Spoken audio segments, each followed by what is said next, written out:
Maine ni igihe wumviraho amakuru tuguhaye ikaze wowe utuye Maine ndetse naho twumvira ahandi hatandukanye mutwumvira kuri radio wa mp4 ya kaminuza ya Southern Maine 90.9 FM ndetse no ku mbuga nkoranyambaga za Amjamba Africa muri kumwe nanjye Jean Hakuzimana. Dore ingingo z'ingenzi tubaramburira mu kanya. Abagize umuryango w'abanyarwanda batuye muri Maine bamaze iminsi batoye ubuyobozi bushya. Mu byo tuvuga dushaka gushyira imbaraga mu gukora ubukangurambaga kugira ngo abantu bamenye ibibazo byo mu mutwe ko bihari kandi ko biri mu miryango yacu.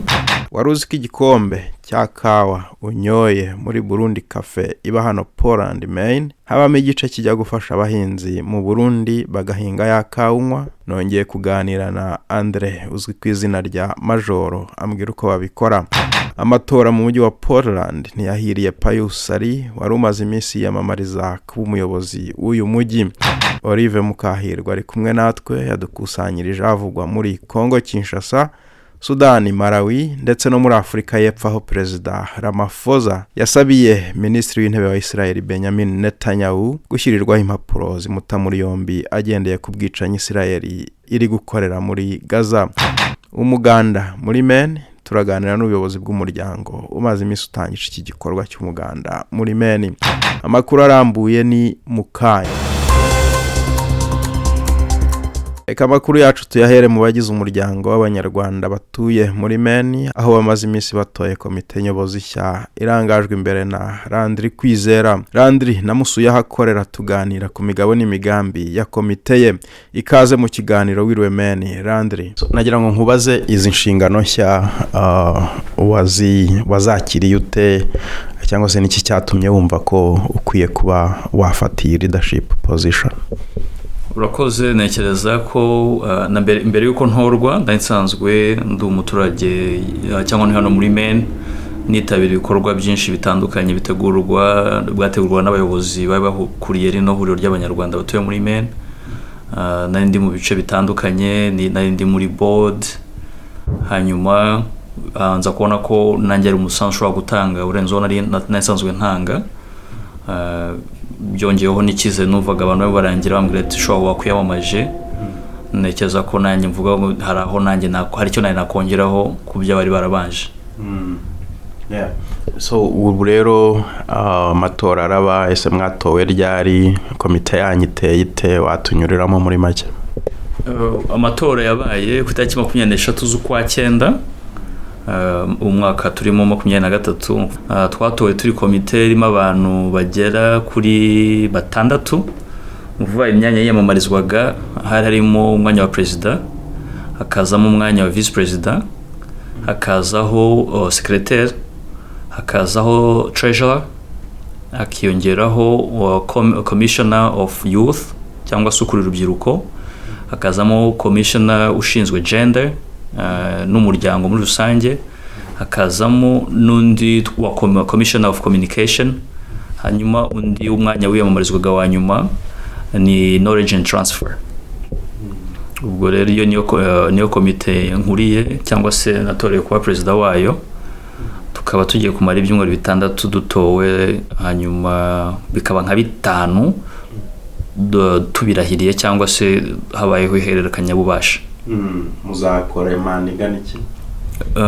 Dutorerwa manda y'imyaka 2 akushobora kwiyongera bitewe nuko umwe muri yo executive committee navuze ushaka kwiyongera kwiyamamaza yakongera kwiyamamaza. So nagira ngo mubaze noneho ese mufite iyihe ntumbero, ni ibiki mugiye gukora gukomeza gufasha umuryango w'abanyarwanda batuye muri Maine?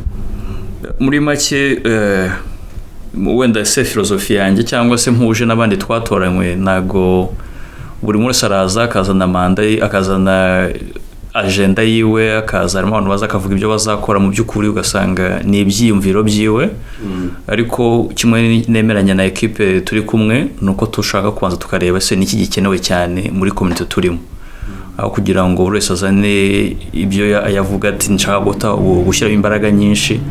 Kimwe mu byo dushaka gushyira imbaraga no kubanza tugakora community assessment tukareba tutise niki twagashyizemo imbaraga zacu, niki ihuriro ry'Abanyarwanda batuye hano niki bakeneye cyane.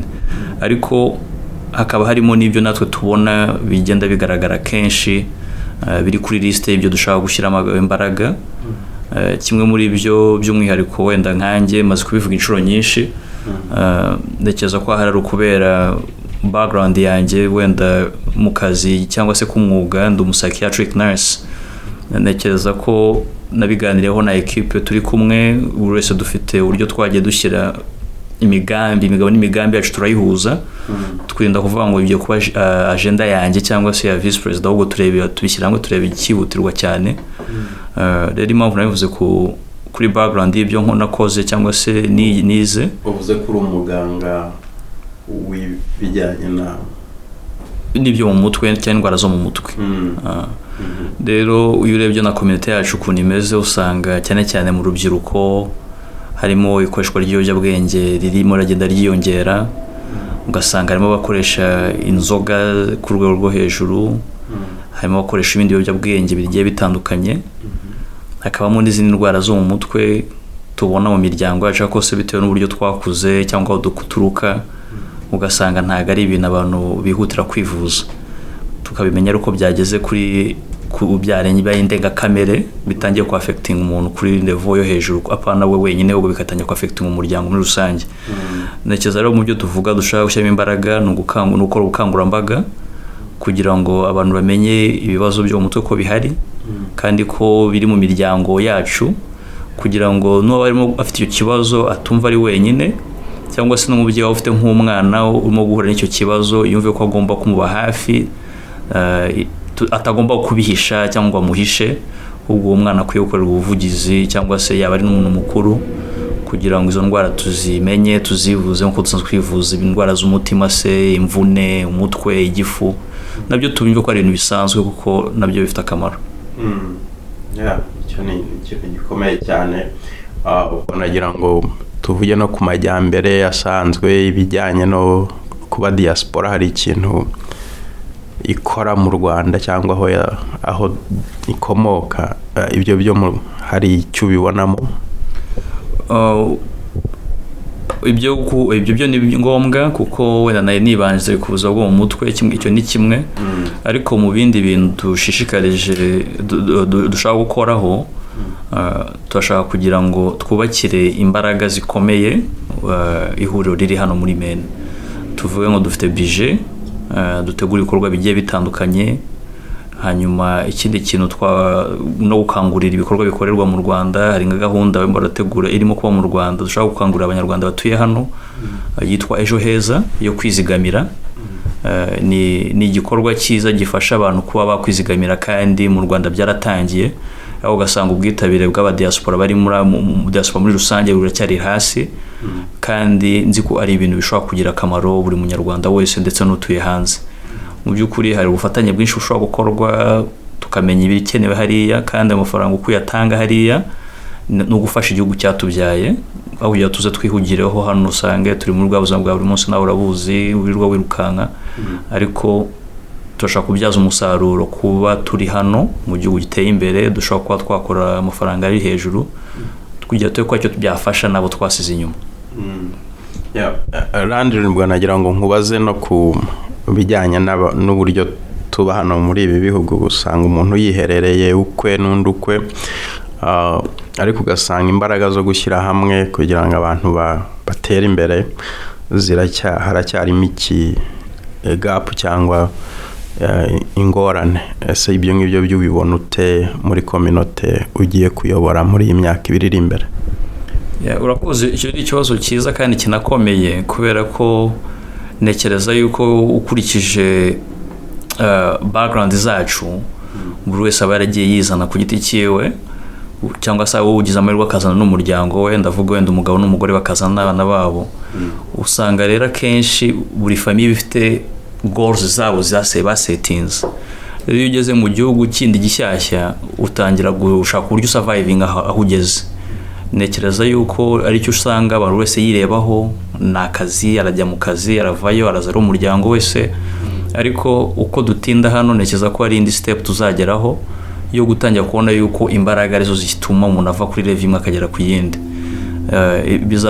Bitwara igihe kubera yuko umuntu abanza agasatisfyinga personal goals ziwe cyangwa se ibimureba ku giti cyiwe, yamara kubona aho bigeza kumva yuko ashobora gufatanya n'abandi. Ariko bimuratera intambwe kuko nekereza ko mu makommunity yose tumaze kubona cyangwa ama diaspora yose agiye ari hirya hatandukanye, muri Maine hari mu hantu ushobora gusanga hari abanyarwanda bamaze gutangira kwikorera, kandi kikwiye kugufatanya ko buhari usanga ibyo business mo ziragenda zikorwa, usanga atari umuntu umwe ku giti cyiwe, usanga ari abantu bishyize hamwe bakaba babiri cyangwa bakaba batatu.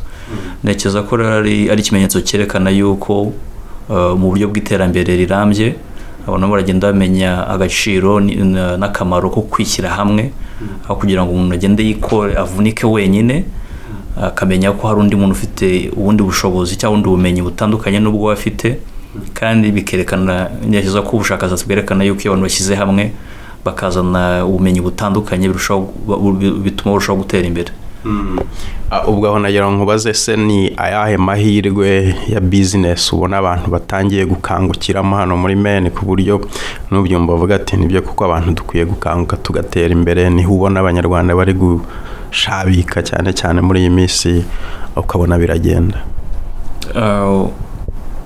Ndatekereza ko wenda nka business mbona abantu benshi bamaze kujyamo ari benshi, ni biriya bintu bya group home, cyangwa se hari ahantu bita ku bantu bafite ibibazo bavukanye, cyangwa bita developmental delays.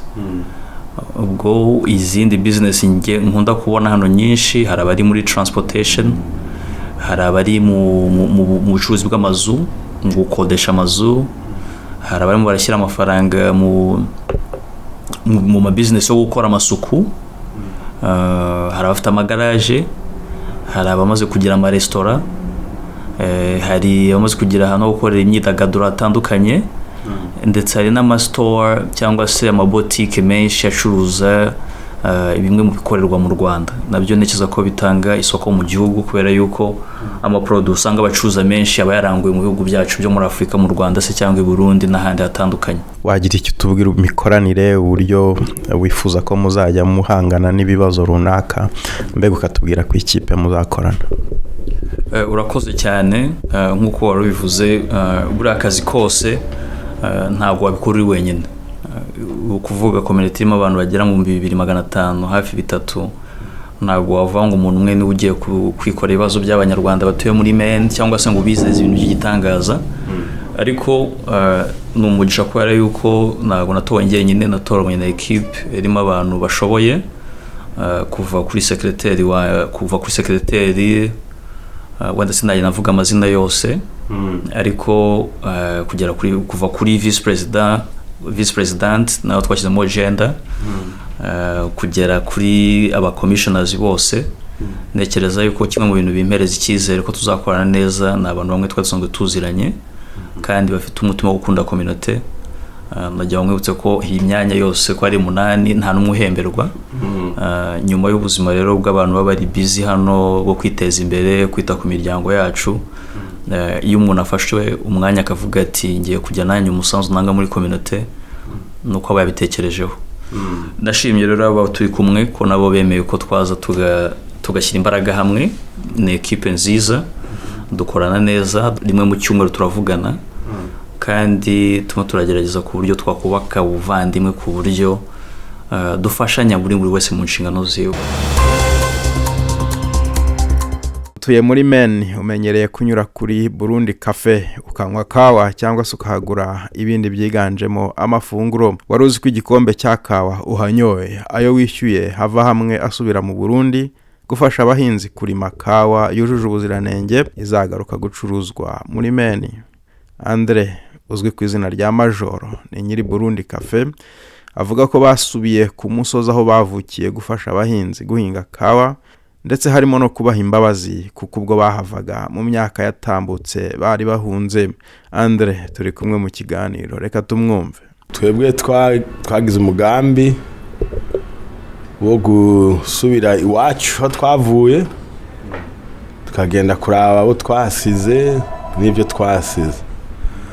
Urumva aho twagiye gukorera ni ahantu i Muramba muri Muyinga mu gihugu cy'u Burundi, aho dusanzwe tuvuka. Rero niho navukiye, niho nakuriye. Rero mu magume ya 1993 twarahunze, mazu ababomogwa, haraheze imyaka 30. Urumva turiyumvira tumaze kubona agahembwe atanga kuboneka, turavuga ko twatanguye umugambi w'ikawa, tukaba tudandaza ikawa, akari navyo twakuriyemo, twakuze abavyeyi babikora, hakuze turi mikawa, tuyishora, tuyidandaza. Urumva rero tutireka tusubire hari iwacu, tuje kuraba uko hameze, hanyuma tuhakorere, twiteze imbere, duteze imbere Burundi Star Coffee, ariko cyane cyane duteze imbere n'abarimyi b'ikawa bari hariya, abanyagihugu batagira akazi, nabo nyine tukabaha akazi kugira ngo dushobore no gutera ikawa, turonke n'ikawa y'akarorero, kuko ikawa ikenera byinshi.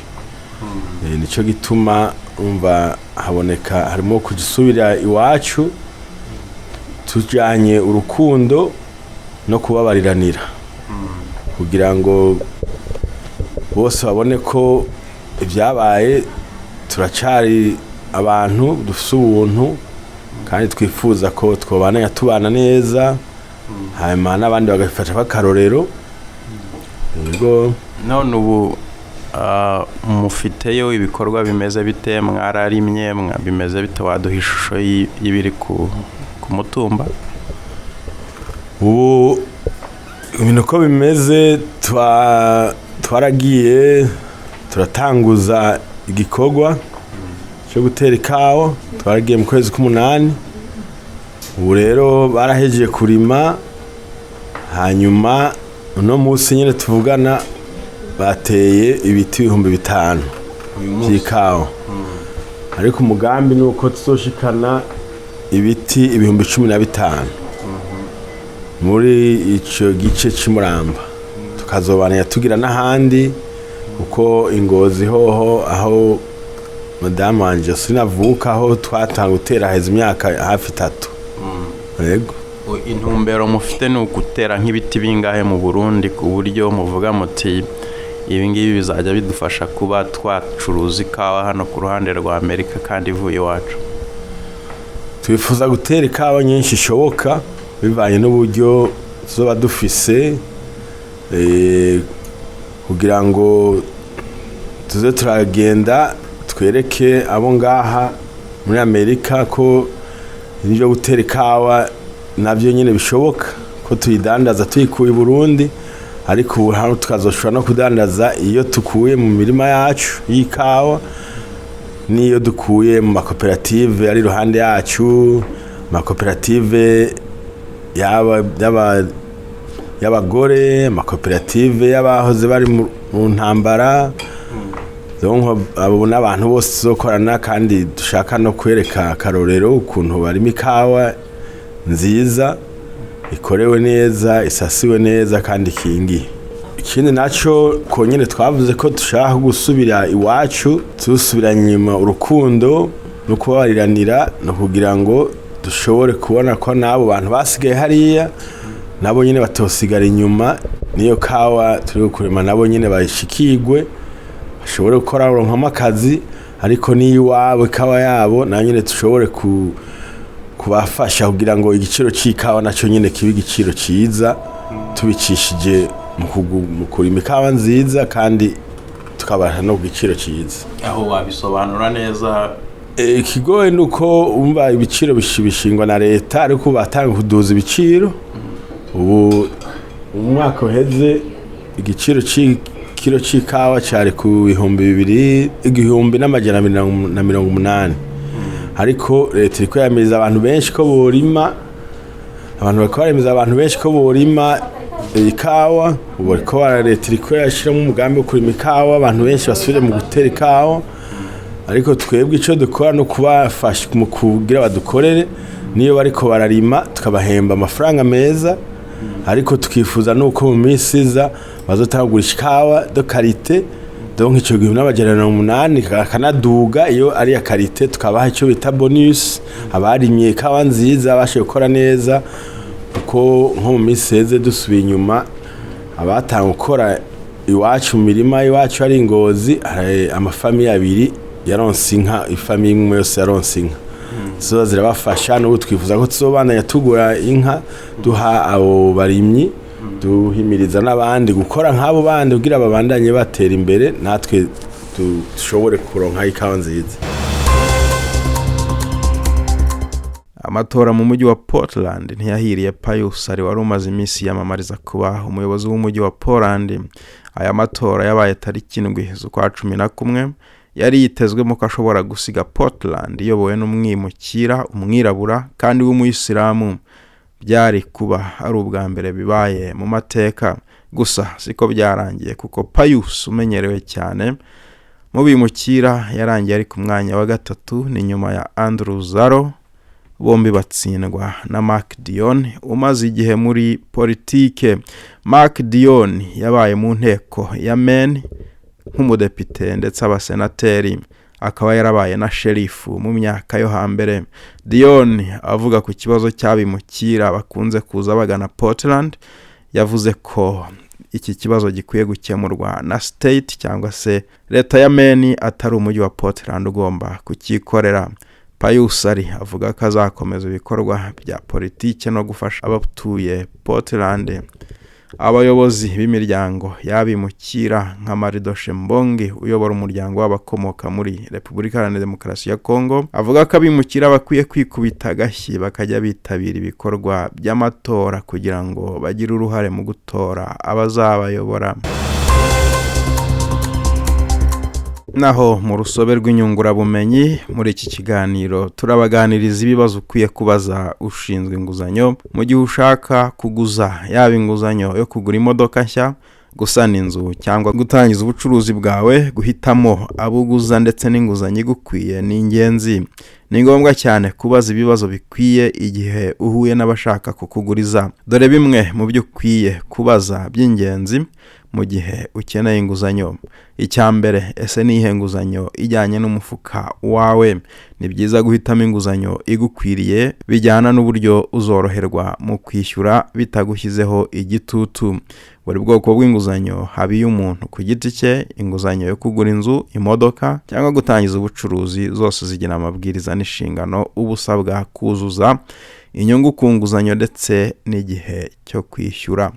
Inguzanyo nziza kuri wowe ni ya yindi ijyanye n'intego wihaye mu by'ubukungu kandi ikabifite inyungu nto ishoboka, ndetse n'amabwiriza ajyana n'inguzanyo akaba atavunanye kandi ukishyura make ashoboka. Aya makuru akaba akubiye mu gice cya mbere cy'uruhererekane Amujamba Africa igenda gutegurira ndetse wasanga no mu kinyamakuru cyacu Amujamba Africa usanga muri Hanaford n'ahandi hatandukanye tugishyira buri kwezi. Naho mu karere Mukahirwa Olive ari kumwe natwe. Dore icyegeranyo yadukusanyirije cy'amakuru avugwa muri Kongo Kinshasa, muri Sudani, Malawi ndetse no mu gihugu cya Afrika y'Epfo. Duhere muri Repubulika Iharanira Demokarasi ya Kongo. Abakandida 26 bemerewe kwiyamamariza kuyobora Repubulika Iharanira Demokarasi ya Kongo batangiye ibikorwa byo kwiyamamaza. Umukandida Augustin Matata Ponyo wigeze kuba ministre w'intebe wa Kongo kuva mu mwaka wa 2012 kugera mu mwaka wa 2016, we yakuyemo kandidatire ye asaba bari bamushyigikiye bose kujya inyuma y'umukandida Moise Katumbi. Matata Ponyo yanditse kuri X n'urubuga rwahoze ari Twitter ko iki cyemeza gifashe nyuma y'icyumweru kimwe intumwa z'abatavuga rumwe n'ubutegetsi bwa Kongo zigiranye inama i Pretoria muri Afrika y'Epfo bakemeranwa ko bazashyigikira Moise Katumbi akazabahagararira mu matora y'umukuru w'igihugu, akazaba ari uhangana na Felix Tshisekedi wari usanzwe ayobora Kongo. Iki cyemezo ngo bagifashe kugira ngo bahuze imbaraga bubaha icyifuzo cy'abaturage ba Kongo bifuza ko ubutegetsi bwahinduka, anasaba abandi bakandida bagenzi be kubigenza gutyo. Ku rundi ruhande, Felix Tshisekedi mu minsi ishize yagiranye ikiganiro na France 24 hamwe na radio mpuzamahanga y'Abafaransa RFI, avuga ko nubwo hari ibice byo mu burasirazuba bwa Kongo biri kuberamo imirwano hagati y'igisirikare cya leta FARDC n'umutwe wa M23, ariko nta kizasibya amatora ya perezida ateganijwe ku itariki 20 ukwezi gutaha k'Ukuboza. Cyakora ngo muri teritwari za Rucuru na Masisi nta matora azahabera. Muri Sudani ho mu mpera z'icyumweru dusohotsemo, amakimbirane yongeye kubura mu gace ka Abyei gasanzwe kagibwaho impaka hagati ya Sudani na Sudani y'Epfo, kanakungahaye kuri petrole. N'imirwano yabaye hagati y'abantu bari bitwaje intwaro n'abasirikare bari bambaye impuzankano y'igisirikare cya Sudani y'Epfo. Ministre w'itangazamakuru akaba n'umuvugizi wa Sudani y'Epfo yashyize hanze itangazo rivuga ko abantu 32 barimo abagore n'abana bishwe batwikiwe mu nzu zabo, ndetse n'umwe mu ngabo z'umuryango w'abibumbye zihari mu butumwa bw'amahoro, hanyuma abandi bantu barenga 20 barakomereka. Ako gace ka Abyei ni kamwe mu duce ibihugu byombi, no kuvuga Sudani na Sudani y'Epfo, byakomeje kujyaho impaka, buri gihugu gishaka kukagira akacyo kuva Sudani y'Epfo yabona ubwigenge muri 2011. Ni mu gihe muri Sudani ho imirwano yatangiye muri Mata ku itariki 15 ishyamiranye impande z'abajenerali babiri bari ku butegetsi, General Abdel Fattah al-Burhan wari uyoboye igihugu na General Mohamed Hamdan Daglo wari umwungirije. Imirwano imaze kugwamo abantu barenga 10,000. Akanama gashinzwe umutekano mu muryango w'abibumbye muri uku kwezi kemeje ko ubutumwa bw'amahoro bw'ingabo za Loni zigera ku 4,000 mu gace ka Abyei kongererwa igihe. Izo ngabo zimazeyo imyaka 12. Twerekeze muri Malawi. Perezida wa Malawi yahagaritse ingendo zijya mu mahanga kuri we no kubagize guverinoma. Perezida Lazarus Chakwera yavuze ko uyu mwanzuro ugamije kuzahura ubukungu bw'igihugu cya Malawi. Perezida Chakwera yasabye abaminisitiri bose bari hanze y'igihugu gutaha kuko iyi gahunda izageza muri Werurwe w'umwaka utaha. Yongeyeho ko umuminisitiri uzakenera kwerekeza hanze y'igihugu azajya agenda gusa abiherewe uburenganzira na perezida w'ubwe. Mu bindi byemezo bikomeye perezida wa Malawi yatangaje harimo kugabanyaho 50% y'amavuta y'ibinyabiziga yahabwaga abaminisitiri n'abandi bayobozi bakuru muri leta. Mu gutanga urugero, perezida Chakwera yahagaritse urugendo rwerekeza i Dubai yagombaga kujyamo mu nama yiga ku mihindagurikire y'ibihe muri uku kwezi. Perezida Chakwera kandi yanasabye minisitiri w'imari kongera gusuzuma umushinga wo kongera imishahara y'abakozi ba leta no kugabanyiriza abacuruzi bato imisoro. Dusoreze kuri iyi nkuru ivuga ko perezida wa Afurika y'Epfo yasabye urukiko mpuzamahanga mpanabyaha ICC gushyiriraho minisitiri w'intebe wa Israel Benjamin Netanyahu impapuro zo kumuta muri yombi kubera ibyaha by'intambara Israel iri gukora mu ntara ya Gaza yo muri Palestine. Perezida Cyril Ramaphosa kandi yavuze ko azashyigikira umushinga w'inteko ishinga amategeko wo gufunga ambasade ya Israel muri Afurika y'Epfo igihe cyose Israel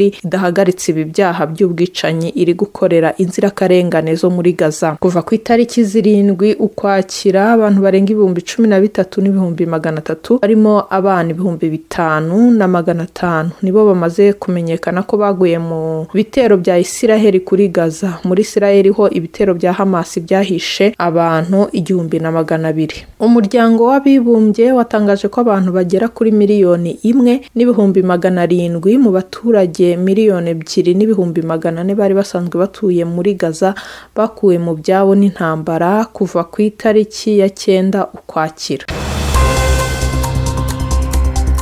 Bashimiye gukurikira Wiriwe Maine, ikiganiro ugezwaho nanjye Jean Hakuzimana. Waduha igitekerezo, waturangira n'inkuru ubona zagirira akamaro umuryango, yemwe wanadutuma niba hari amakuru ukeneye. Twandikire kuri amujamboafricanews@gmail.com. kandi ujye udukurikira mu makuru ataha. Ushaka kutwumva andika Wiriwe Maine muri YouTube urahadusanga. Watwumvira kandi kuri WIRIWE MAINE 90.9 buri wa gatatu kuva saa 1 kugeza saa 1:15 ni radio ya kaminuza ya Southern Maine. Naho ubutaha umunsi mwiza.